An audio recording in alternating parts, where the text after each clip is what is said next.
I'm Gary and welcome to my channel. Today I'm building the fifth of the Matchbox Challenge kits sent to me by Simon John, one of my channel viewers. Matchbox was a manufacturer of plastic model kits in the 70s and 80s. Many of us model makers of, let's say, a certain age have fond memories of them. Simon sends me the kit and I promise to make each and every one of them on the channel. This time it's the turn of the Handley Page Halifax in 1/72nd scale. Now if you enjoy the show, and I hope you do, please remember to let YouTube know by giving it the old imperial thumbs up, hit the notification bell and subscribe to the channel. It's free and a great way to show your support. The Matchbox Halifax was first made in 1979. The kit included parts for the B Mark 1 and 2 bombers or the GR-28 maritime patrol aircraft, all of which were powered by Merlin engines. The kit was reissued in 1983, 1986 and 1992. Revell purchased the moulds when Matchbox went into liquidation. They released the Halifax under their own brand in 2006, but this was before their own new tooling in 2011 of the Merlin engine Mark 1 or 2, and they followed this with the Bristol Hercules engine Mark 3 in 2015. Let's make a start on building this one from the 1986 reissue, and we'll start with the paints and products I used to make it.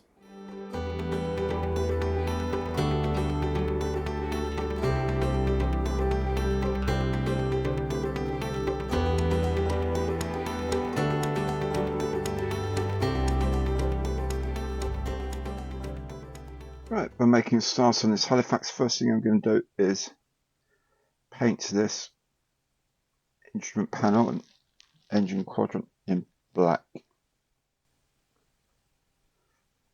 Then we're going to do a bit of dry brushing on it to bring out the details. First thing to do is to paint and assemble the forward cockpit area. This is the radio operator navigator's position here. This bit goes just behind the pilots.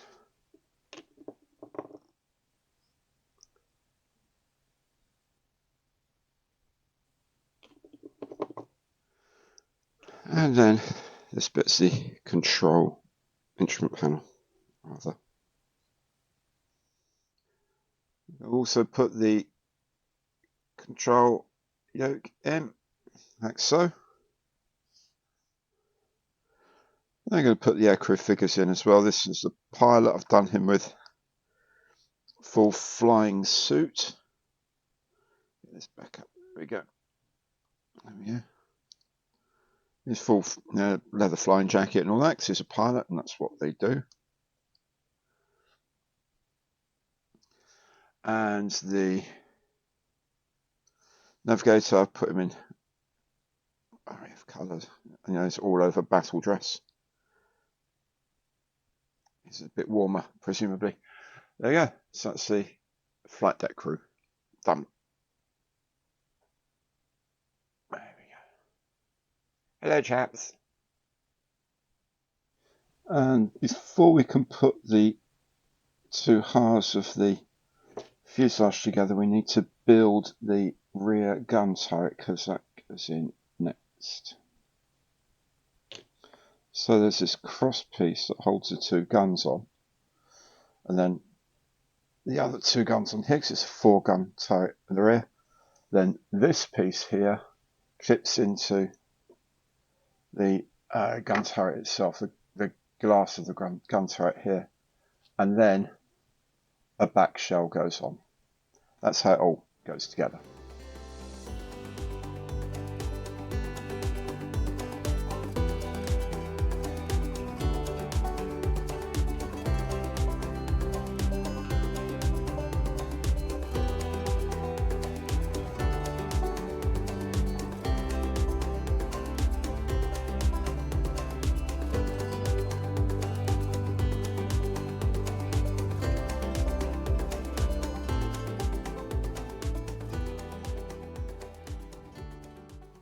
Also need to put in these, get that hair out of the way.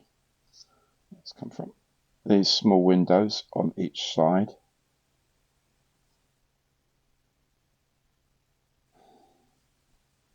These do strike you as the sort of things that are going to go pinging into the distance if you're not really careful with them.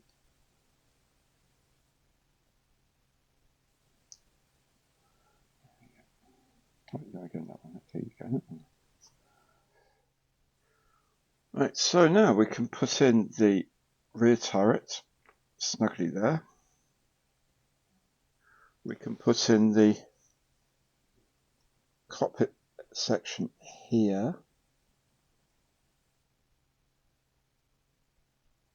So then we can close up the cockpit half, the fuselage halves, and this is going to take a bit of work. So it is all taped up and glued up along the seams as well, and we'll leave this to dry nice and solidly. Before we can complete the nose, I have to put the nose turrets together. So the gun assembly just sort of sits into these slots here. There we go, like that. There we go. And then the back goes on like so. And the turret sits in position there, and then the two halves of the nose can go together. We just tape those up and glue them.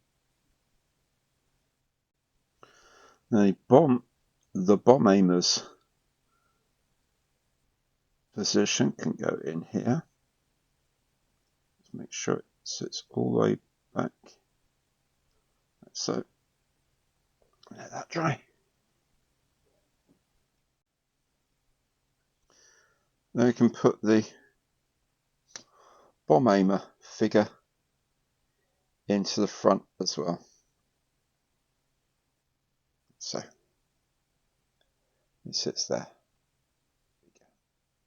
So the bomb aimer figure sits on top of that little platform we put in earlier. There you go. Okay, then we can put the glazing on here as well. Then when the nose compartment is finished and dried, we can slot it on against the bottom of the cockpit and then just put it into place up against the rear part of the fuselage, like so. Just tape that up to join up nicely, and that will be the fuselage finished for the moment. Whilst the fuselage is all setting, or put loads of masks on and things like that, I'm going to assemble the wings. And as you'll have noticed, the sharper ones among you will have noticed the background paper has changed. It's because I'm now doing this in my new office, my new production facility. So here we go. I did say this is one of the first things I would be doing, is getting this back on track. So there we go. That's the wings together. I'll just tape those up, paint them at all. Tape them up and glue them up, and they'll be ready for the engines later on. I'll do the tailplanes separately as well. The outer engines are quite simple. They just clip together like so. Now the reason I'm doing this is because these fit really nicely together, and there's another piece that goes into here, the front end here, which is a little bit more troublesome. So if we get this right first and let that set, then when we come to put the radiators and stuff in, it should go in better. So we can try and get these to fit nicely on here. There are going to be some gaps, but we'll fill in these gaps later. There's a big sort of mounting tabs for these, so they will sit here quite happily. But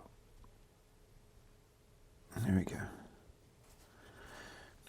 And I need to get that sorted. It's like a non-stop moving game, this. You know, you got to move things and try and get things lined up, and then other things don't line up, and let's get these lined up first, because we can always fill things like that. But anyway, so there we go. That's that part done. The propellers here, they have this collar that goes around there, and that's to fit into the front of the nacelle here, and then a little retaining stud on the back. So what I'm going to try and do is just glue these two together, then put them into here. Then that way I can take the propeller out and paint it separately, then put it in later on. I'm hoping this will work. If it doesn't, and I've glued this all together, then maybe I should just do that actually. I don't know why I'm not doing that. Just glue the whole thing together, because then later on I can just slot it in. It'll just go in like that. Maybe that's the thing to do. Just glue all of this together and worry about it later. Good plan. And when the nacelles are set, they can go onto the wings, like so. We are going to add these vent pipes as well onto the bottom of the wing.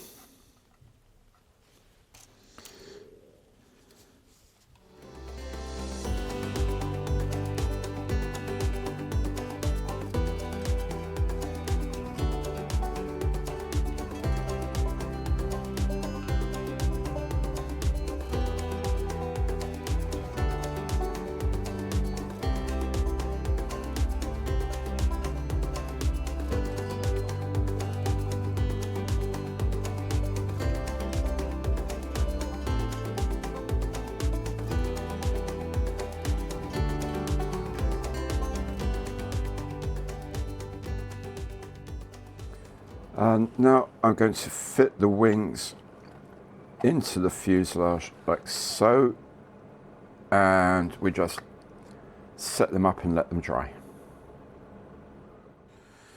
Next I'm going to put the bomb bay doors in. I'm going to have them closed, so they just need to sit against the end like that. And close at both ends, and then there's these little mounting tabs here.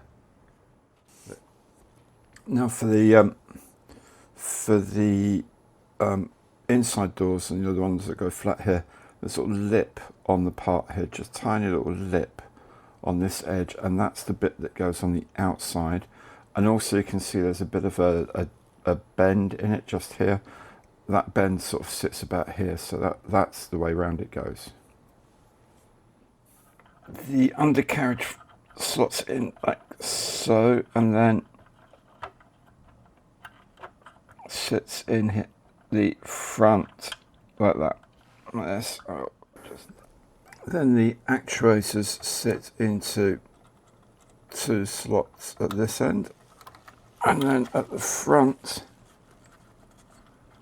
into the back of the main wheel leg, like so. And then when the legs have dried, you can gingerly clip the main wheels on. These are not going to go in easily.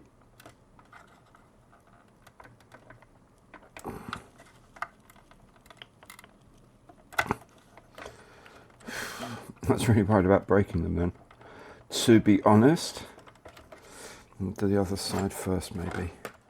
Okay, that's it. Oh, that's it, there we go. Alright, so that's the main wheel on.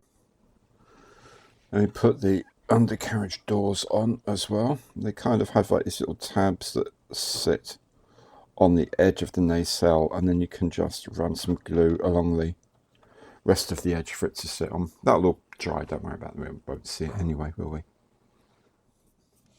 And while I'm waiting for those to dry, I'm going to start putting on the exhausts onto the sides of the engine nacelles.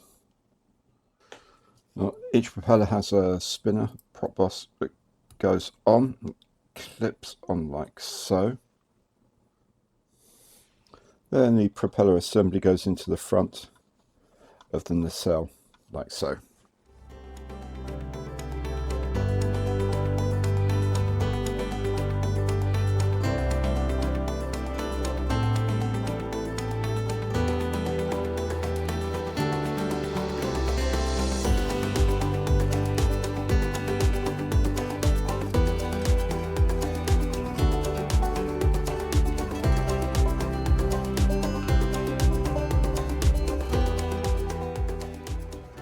There it is then, not a bad kit by any means, although by modern standards maybe a little short on details inside, and the thick transparent parts really don't let you see much of the inside anyway. However, it went together pretty well. I especially like how the main wings slot into the side of the fuselage, eliminating any gaps. I'm not a fan of having the gun turrets fitted so early in the build, as the guns will tend to get broken, as I found out for myself, and it's a pity there are no bombs for the bomb bay. Nonetheless, an enjoyable and nostalgic build that makes me want to build the 2015 Revell kit I have in my stash, before FX have the good sense to do a completely new tooling of a classic and much understated aircraft. That's it for today. I hope you enjoyed the build. Do come back for more Matchbox challenges and other content on my channel. Thanks so very much for watching today, and goodbye.